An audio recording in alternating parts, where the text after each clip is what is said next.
아멘. 오늘은 교회력으로 마지막 주일입니다. 세상의 달력은 1월 1일부터 시작해서 12월 31일로 끝이 나지만 교회력은 예수님께서 다시 오심을 기다리는 대림절부터 시작을 합니다. 다음 주일이 대림절 첫 번째 주일입니다. 그리고 교회력 마지막 주일 오늘을 보통 왕이신 그리스도의 주일이라고 부르고 있습니다. 예수님께서 만왕이 왕이 되셔서 온 우주 만물을 영원히 통치하신다고 하는 그런 뜻이 담겨 있습니다. 그리고 오늘은 특별히 예수님께서 우리의 왕이심을 선포하는 주일입니다. 예수님께서 우리의 왕이신데 어떻게 우리가 예수님의 왕이심을 선포할 수 있을까? 시편 145편은 다윗의 시편인데 하나님의 왕 되심을 선포하는 시편입니다. 다윗은 이스라엘 왕이었습니다. 그런데 왕인데, 자기가 왕인데 시편 145편 1편에서 다윗이 뭐라고 고백하고 있느냐? 왕이신 나의 하나님, 내가 주님을 높이고 영원히 주의 이름을 찬송하겠습니다. 그렇게 고백합니다. 다윗은 자기가 이스라엘 왕인데 자기를 왕이라고 고백하지 않고 하나님을 왕이라고 고백하고 있어요. 여러분, 이게 다윗이 하나님으로부터 사랑받는 비법이었어요. 이것이 다윗이 하나님 앞에 인정받은 비결입니다. 자기를 왕으로 높이는 것이 아니라 하나님을 왕으로 인정하고 겸손히 하나님 앞에 엎드린 사람이 다윗이에요. 첫 번째 임금은 사울인데 우리가 잘 아는 대로 사울은 하나님 앞에 버림받은 사람입니다. 왜요? 사울이 하나님을 왕으로 인정하지 않고 자기를 왕으로 높였기 때문에 그렇습니다. 사울도 처음에는 하나님을 왕으로 인정했습니다. 그리고 하나님 앞에 겸손한 사람이었습니다. 그런데 시간이 지나면 지날수록 하나님을 왕으로 인정하지 않아요. 그리고 자기가 왕이 되었습니다. 하나님 앞에 묻지도 않아요. 하나님의 뜻을 묻지도 않습니다. 자기 마음대로, 자기가 하고 싶은 대로, 자기 소견대로, 자기 마음대로 했던 사람이 사울이었습니다. 처음에는 하나님을 왕으로 모신 사람이었지만 나중에는 하나님을 몰아내고 자기가 왕이 된 사람이 사울이었어요. 반면에 다윗은 평생 자기를 왕으로 높인 게 아니라 하나님이 왕이십니다라고 고백한 사람이에요. 이 차이가 다윗과 사울의 길을 갈라놓았어요. 사울과 다윗의 차이는 결국 누가 왕이었는가, 누가 왕인가의 차이인 거예요. 사울은 자기가 왕이라고 고백하는 사람이었고요. 다윗은 하나님께서 왕이라고 고백한 사람입니다. 우리 모두는 지금 두 사람을 따라가고 있는 거예요. 자기를 왕이라고 고백했던 사울의 뒤를 따라가든지 아니면 하나님을 왕이라고 고백했던 다윗의 뒤를 따라가든지 지금 우리는 둘 중에 한 사람을 따라가고 있는 겁니다. 지금 내가 가고 있는 이 길이 누구의 뒤를 따라가고 있는가를 생각해 보셔야 하는 거죠. 나를 왕으로 고백하는, 나를 왕으로 높이는 사울의 뒤를 따라가고 있는 것인지 아니면 하나님을 왕으로 고백하며 하나님을 높이는 다윗의 길을 따라가고 있는 건지를 우리가 지금 고백하셔야 합니다. 예수님께서 제자들에게 누구든지 나를 따르려면 자기를 부인해야 한다 말씀하셨습니다. 뭘 부인하라는 소리입니까? 뭘 부인해야 우리가 자신을 부인하는 걸까요? 내가 왕이라는 것을 부인하라는 거예요. 우리가 왕이라는 것을 부인해야만 비로소 예수님을 왕으로 고백할 수 있는 겁니다. 그리스도인들은 자기를 왕으로 고백하는 사람이 아니라 예수님을 왕으로 고백하는 사람입니다. 저와 여러분이 자기를 왕으로 높였던 사울의 길이 아니라 하나님을 왕으로 고백했던 다윗의 길을 따라가는 복 있는 성도들 되시기를 축원합니다. 왕이신 그리스도의 주일은 바로 내가 왕이 아닙니다. 하나님이 왕이십니다. 그렇게 고백하는 주일인 거예요. 이 고백이 저와 여러분의 평생의 고백이 될 수 있기를 축원합니다. 그러면 하나님의 왕되심을 어떻게 고백해야 되느냐? 우리가 어떻게 나타날 수 있습니까? 하나님이 우리의 왕이시는 것을 고백하는 가장 빠르고 가장 좋은 방법은 찬양입니다. 찬양. 하나님을 찬양하는 것은 하나님의 왕이심을 고백하는 거예요. 내가 하나님 왕으로 고백하는 하나님 백성임을 나타내는 것은 내가 하나님을 찬양하면 됩니다. 우리가 하나님 찬양하지요? 두 가지가 선포가 되는 거지요. 내가 하나님 백성입니다를 선포하는 거고요. 찬양하는 그곳이 바로 하나님 나라입니다를 선포하는 거예요. 여러분, 대한민국에 우리나라에는 우리나라 애국가가 펄려지자는 거잖아요. 당연한 거잖아요. 우리나라에서 일본 국가가, 우리나라에서 북한 국가가, 우리나라에서 소련 국가가 함부로 울려 퍼지면 안 되잖아요. 마찬가지죠.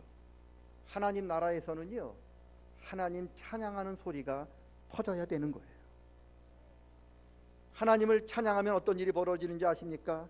바로 그곳이 하나님의 나라가 임하는 거예요. 가정에서 하나님 찬양하면요, 여러분 가정이 하나님 나라가 되는 거예요. 학교에서, 직장에서 하나님을 찬양하면 학교가, 여러분이 있는 직장이 하나님 나라로 변합니다. 왜요?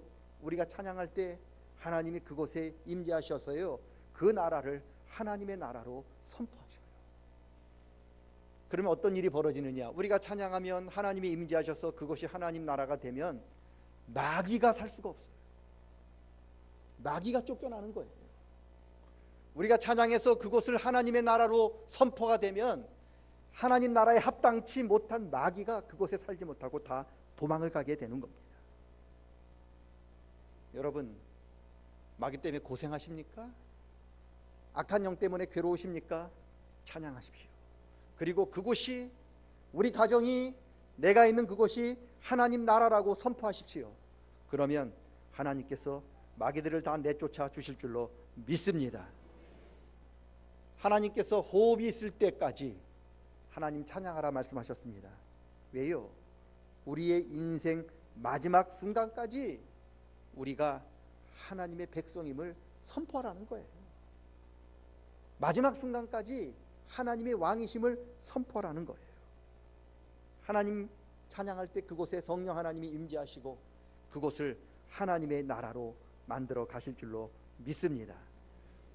오늘 하나님 왕이심을 선포하는 주일인데 찬양하십시오. 찬양할 때 하나님께서 우리 나라를, 우리 가정을, 우리 교회를, 우리 직장을 하나님의 나라로 만들어 주실 줄로 믿습니다. 언제 하나님을 찬양해야 되느냐? 2절 보시면 날마다 주를 찬양하며 그리고 앞으로 영원히 주님을 찬양합니다 고백합니다. 찬양은 날마다 하는 겁니다. 왜요? 월요일 날 찬양하면 월요일이 하나님의 날임을 선포하는 거예요. 화요일 날 우리가 하나님 찬양하면 화요일도 하나님의 날임을 선포하는 거예요. 여러분, 찬양은요, 주일 예배 시간에만 하는 게 아닙니다. 날마다 하셔야 돼요. 여러분에게 묻겠어요. 여러분, 하나님이 주일에만 여러분과 함께 하시기를 원하셔요? 아니면 월화수목금토 매일매일 날마다 우리와 함께 하시기를 원하십니까? 하나님 너무 자주 오지 마세요. 일주일에 한 번만 오시면 되지 뭘 매일 오셔요. 뭐 그런 분 아니라면, 매일매일 하나님이 나와 함께 하시기를 원하신다면 날마다 하나님을 찬송하십시오. 하나님은 이스라엘 찬송 중에 거하시는 분이십니다. 우리가 하나님 찬양할 때 우리가 하나님을 초청하는 거죠. 하나님 이곳에 오셔서 이곳을 하나님 나라로 만들어 주십시오라는 뜻이에요. 날마다 하나님 찬양할 때 하나님께서 여러분과 함께 하시고 여러분과 늘 동행해 주실 줄로 믿습니다. 찬양하는 곳이 하나님 나라입니다. 찬양하는 곳을 하나님 나라로 바꾸어 주실 것입니다. 날마다 하나님 찬양하는 저와 여러분 되시기를 축원합니다. 어떻게 하나님을 찬양해야 할까요? 3절 보시면 여호와는 위대하시니 크게 찬양할지어다 말씀합니다. 어떻게 하라고요? 크게 하나님 찬양하라는 뜻입니다. 이게 무슨 뜻이냐? 하나님을 부끄러워하지 말라는 뜻이에요. 바울 사도가 말씀하잖아요. 나는 복음을 부끄러워하지 않는다. 바울은 나는 복음이 부끄럽지 않다 그러면서 사도행전 마지막 절에 거침없이 담대하게 하나님 말씀을 선포했다. 이게 사도 바울이거든요. 하나님의 놀라운 사랑을 경험한 사람들은요, 하나님 찬양하는 일을 부끄러워하지 않아요. 하나님 크게 찬양하는 것을 부끄러워하지 않습니다. 요한복음 4장에 보면은요, 삶이 매우 복잡하고 매우 부끄러운 한 여인이 있잖아요. 사마리아 여인이요. 너무 삶이 부끄러워요. 남한테 자기 삶 이야기하기가 너무 부끄러워서 동네 사람 만나기를 그 사람이 꺼렸잖아요. 그래서 남들은 뜨거운 정오 12시에 다 햇빛이 너무 쬐서 다 잠자러 갈 때, 그때 그 사람은, 그 여인은 우물에 가서 자기 필요한 것을 구입을 하는, 자기 필요한 물을 떠와야 하는 그런 사람이었어요. 왜요? 자기 삶 부끄러워서 사람 만나기가 싫었던 거죠. 근데 그 여인이 정오에 물 떠러 갔다가 예수님 만나잖아요. 예수님 만나서 은혜를 경험하잖아요. 영생을 경험하잖아요. 그러니까 그 여인이 어떡합니까? 물동이를 버려두고 자기가 만나기를 꺼려하던, 만나기 굉장히 싫어하는 동네 사람에게 뛰어갑니다. 그래놓고 큰 소리로 외쳐요. 나 오늘 메시아 만났다.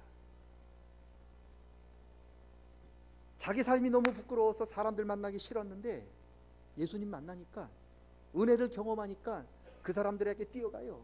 그래놓고 소리쳐요. 나 오늘 메시아 만났다. 우리가 하나님 은혜를 경험하면은요, 잠잠하지 못해요. 사람들에게 뛰어가서 나 오늘 예수님 만났습니다라고 큰 소리로 하나님을 찬양하고 고백하는 거예요.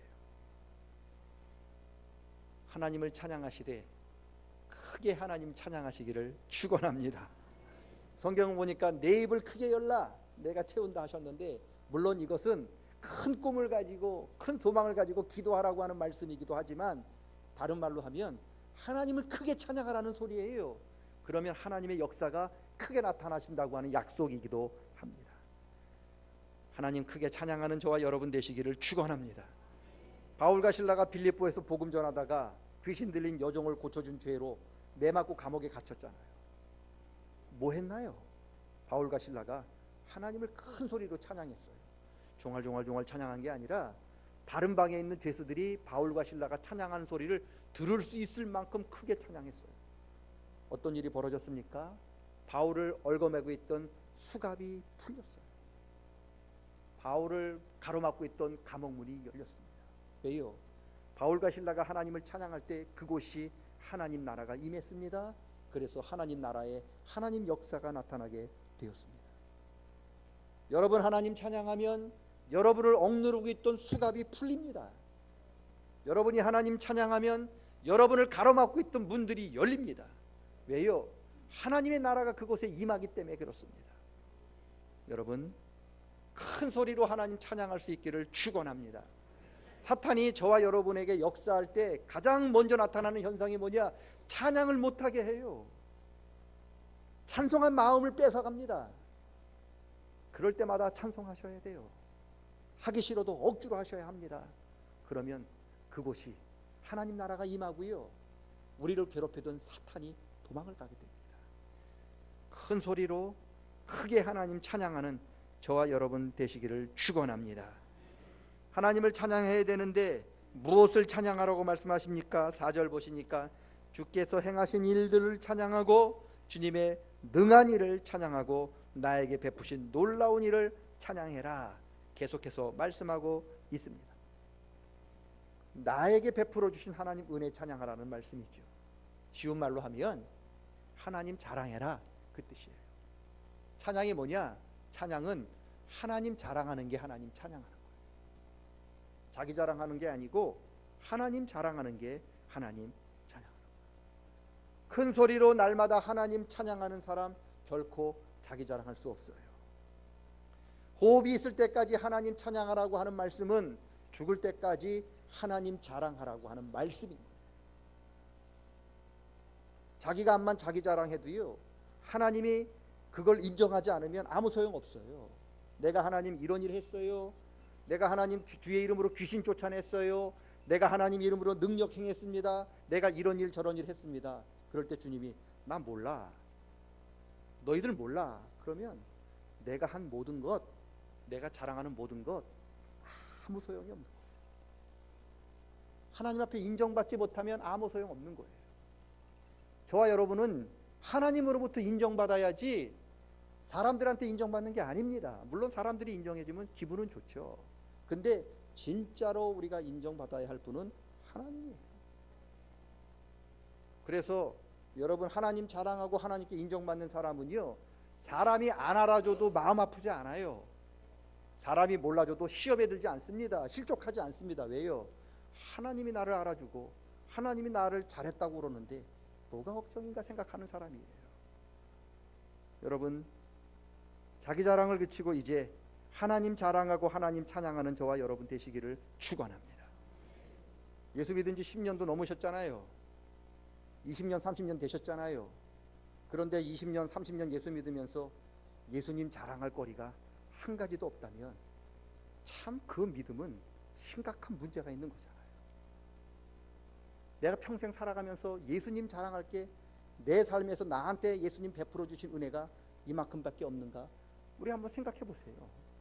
없습니까? 얼마나 많아요. 그런데 그 자랑을 하지 않고 그 예수님을 찬양하지 않고 뭘 얼토당토하지 않는 자기 자랑을 하려고 하십니까? 하나님 자랑하고 날마다 크게 하나님을 찬양하는 저와 여러분 되시기를 축원합니다. 이게 하나님의 왕되심을 증거하는 방법이에요. 하나님의 왕되심을 나타내는 가장 큰 것은 찬양입니다. 저와 여러분의 삶 속에서 하나님을 찬양함으로 하나님이 저와 여러분의 왕이심을 날마다 큰 소리로 죽을 때까지 선포하는 저와 여러분 되시기를 축원합니다. 첫째, 마지막 둘째, 하나님의 왕되심을 선포하는 두 번째 방법은 저와 여러분이 하나님의 뜻을 이루어 드리는 도구가 되면 돼요. 예수님께서 제자들에게 너희는 이렇게 기도해라. 하나님 아버지의 뜻이 하늘에서 이루어진 것처럼 이 땅에서도 아버지의 뜻, 하나님의 뜻이 이루어지기를 기도해라. 이게 무슨 뜻입니까? 하나님의 뜻이 이루어지는 곳이 하나님 나라고요. 하나님 뜻이 이루어지는 곳이 하나님이 왕 되시는 곳이에요. 하나님의 뜻은 어떻게 이루어집니까? 저와 여러분이 어떻게 하나님의 뜻을 이루어드리는 도구가 될 수 있겠습니까? 하나님의 뜻은요, 저와 여러분의 순종을 통해서 이루어져요. 왜 하나님 나라가 하나님 나라인 줄 아세요? 하나님 나라에서는 하나님의 뜻이 다 이루어지는 거예요. 어떻게 해요? 하나님 나라 백성들이 철저하게 하나님 말씀에 순종하기 때문에 가능한 거예요. 우리가 하나님을 왕으로 모신다고 하는 뜻은 하나님의 말씀에 순종하겠다고 하는 뜻이에요. 우리가 하나님의 도구가 되겠다고 하는 뜻은 하나님 말씀에 순종하겠다고 하는 뜻인 거예요. 하나님을 왕으로 모신다 하면서 순종하지 않는 것은 하나님을 왕으로 모시는 게 아닙니다. 말씀에 순종할 때 우리가 하나님의 뜻이 이루어지는 거고요, 말씀에 순종할 때 우리는 하나님을 왕으로 인정하는 거예요. 구약에 보면 제사가 많이 나와요. 제사 드리는 거. 신약에 보면 예배가 많이 나오죠. 뭐 제사나 예배나 똑같은 말이에요. 지금 우리가 예배가 들어있어요. 여러분, 예배가 뭡니까? 예배는 내가 하나님 말씀에 순종하겠다고 하는 증표예요.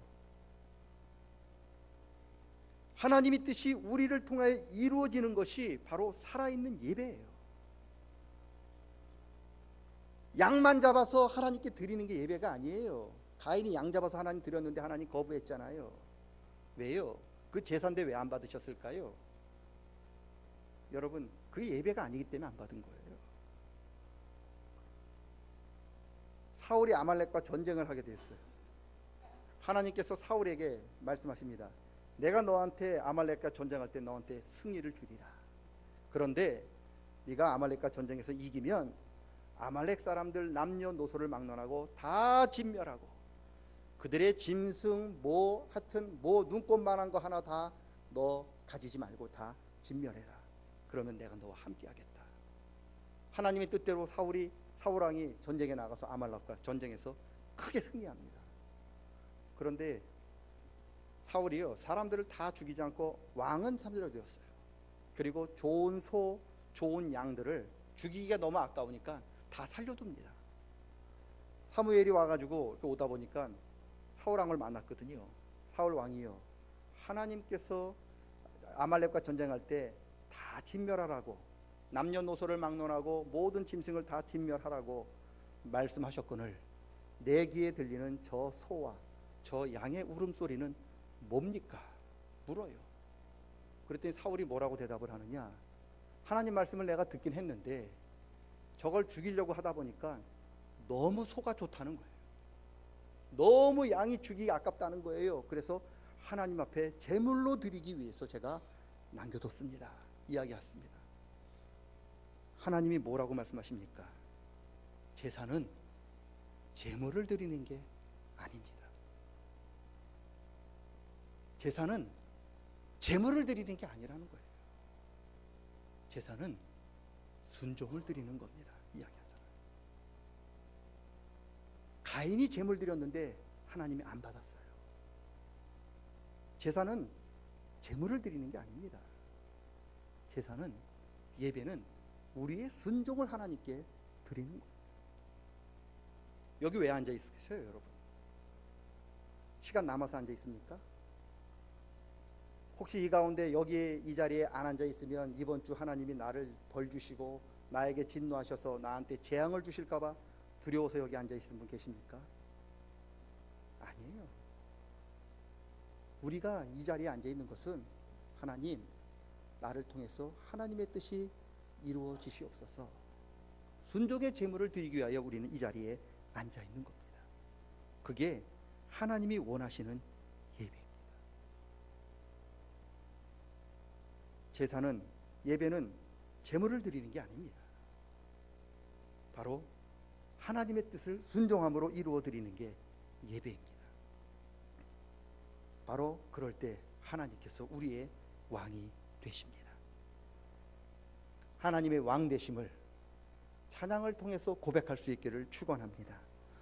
그리고 하나님의 왕 되심을 우리의 순종의 제물을 통해서 고백할 수 있기를 축원합니다. 그런 인생을 하나님은 반드시 책임져 주실 것이고요, 그런 사람을 통하여 하나님은 반드시 하나님의 뜻을 이루어 가실 줄로 믿습니다.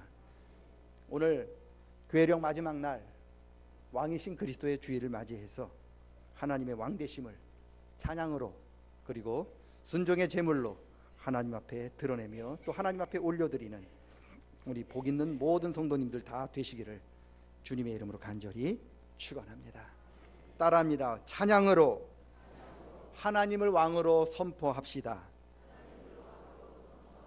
하나님 왕 되심을 찬양으로 선포하시기를 축원합니다.